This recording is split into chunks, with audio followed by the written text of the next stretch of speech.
And lastly, with my last 4 minutes, of course I'm going to use it to express my absolute love for Marvel and what they've continued to do and the greatness of the franchise and how Justice League has fallen far short and will never be on the level that Marvel is. Anyway, I'm looking forward to see what's going to happen now that we have finally have the Thanos Avengers Infinity War. It's going to be a hell of a motherfucking battle. If it's anything like the Captain America Civil War, I'm looking so forward to the action and the way they've strung the characters together, the way they've given each of them a movie to sort of just to build their storylines, the long-standing history they have of the other characters, how they all come together, how Black Panther is coming here and Wakanda is playing a big part in all of this. We know that the Earth has experienced so much from what Marvel has already given them, and now we see a just world conqueror like Thanos, and we know this isn't the first one. I'm gonna have to break it down to you. A lot of motherfuckers are gonna die, but what's gonna be interesting to see is how is everything gonna play out. So are they on Wakanda? My motherfucking nigga Doctor Strange comes in because he still has the Orb of Agamotto, which also has an Infinity Stone, is it?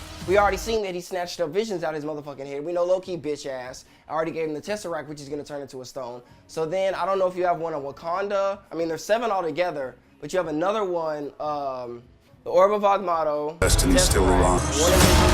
That one from the second Thor movie, which we haven't seen, which I don't think he's gonna get. The one the Collector has, which we don't know where is. The one the Guardians of the Galaxy put in the Nova Corps.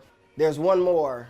I don't know where that last one is. But anyways, the important thing is that we know some of these characters already can control an Infinity Stone. So whoever dies, they're gonna need the characters who are able to control the Infinity Stone to essentially beat Thanos. Then we saw Thor leave, and we don't know whether they encounter Thanos first, but then we saw him at the motherfucking gate, so we don't know what's happening. We don't know what's going on, so I'm just really excited about everything. And then we have the Black Panther to wet our motherfucking whistle before it all happens. So I've caught all my movies, I'm all caught up, I'm ready. Only thing I need to watch is Spider-Man Homecoming, but other than that, I'm ready for everything else. My nigga Doctor Strange is gonna hold it down, but that is a year in anger. That is a recap of 2017. Man, thank you for watching so much. I appreciate it. I'm looking forward to more greatness as we move forward. Happy New Year. I hope you look forward to everything that this year holds for you. And we gonna get lit, and we gonna shut this motherfucker down, and we gonna keep being angry, educated, and black. Let's go. Wakanda, nigga! Yeah!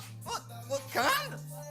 Yo, what's good? It's the angry, educated black man back at you. Have you seen the greatness that is Black Panther? If you haven't, I just slap you across your motherfucking face because I don't know what the fuck you're doing. That's the realest shit I've ever seen. Marvel, you outdid yourself with this. Ryan Coogler, that was just a beautiful genius that you put together. I mean, I have so many thoughts on the movie altogether, and I'm looking forward to the discussions. I'm looking forward to the think pieces. I'm looking forward to a motherfucking sequel. I'm looking forward to see, hey, maybe even Killmonger come back. I'm looking forward to see all types of things, but overall, the nostalgia, the 200 plus million, or excuse me, the 400 plus million dollars that the film has made, and my black people that I've seen come out, I hit it twice, may hit it a third time, seen come out, I'm just very pleased and I'm very excited. You know, for me personally, this is something I'm very excited about because even as a child, I used to read all types of Marvel comics. You know, X-Men was one of the first comics I picked up, and I got made fun of a lot, and I got picked on. I liked Yu-Gi-Oh!, I liked Pokemon, I liked Animorphs. I was just a weird-ass little nigga. It's all right. I'm not even tripping.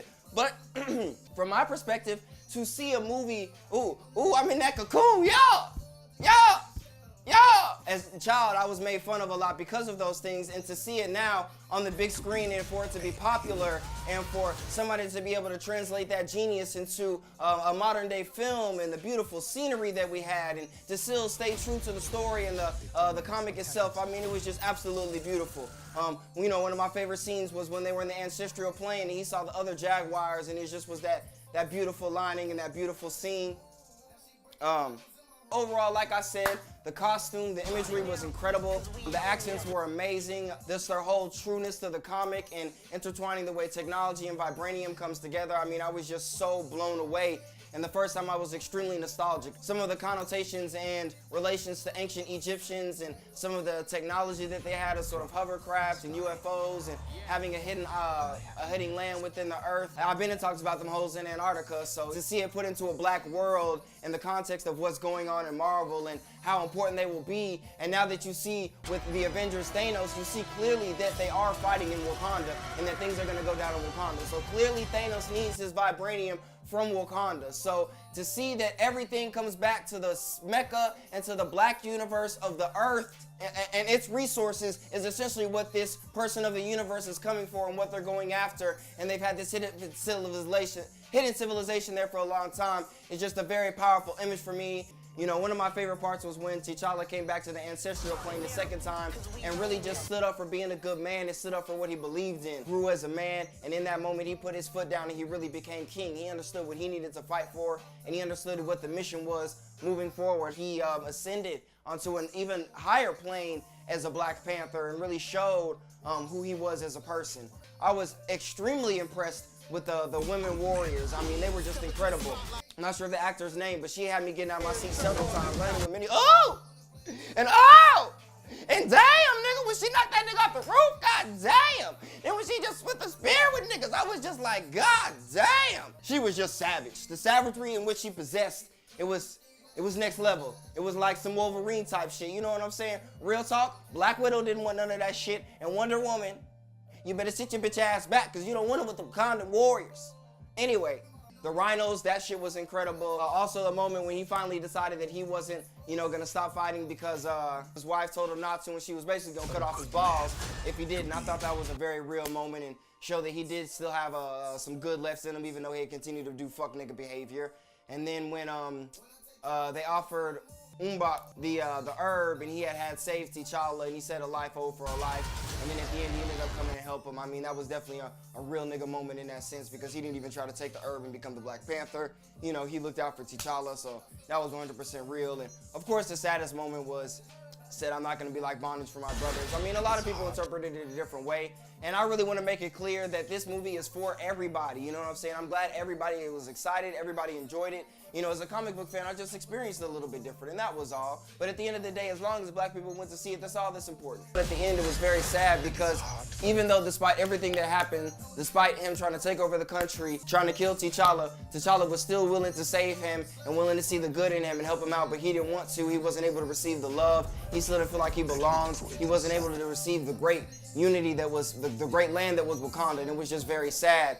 And I felt the irony in it was because at the end of Captain America's Civil War, T'Challa stopped the white man from killing himself because he felt like he needed to continue to suffer. But in this case, despite everything that this man had did towards T'Challa, T'Challa had enough love in his heart to still try to save the man's life and turn things around, but he couldn't even receive that love. So it was a very interesting standpoint for me. That was one of the most powerful moments I had in there. But it was a great movie. I hope everybody sees it. I'm gonna go see it again, maybe 2, 3 more times. We lit in this motherfucker. Let's go. Let's continue Black History Month for the rest of the goddamn year. Y'all, let me get a y'all when Black Panther on the screen with Thanos. Y'all.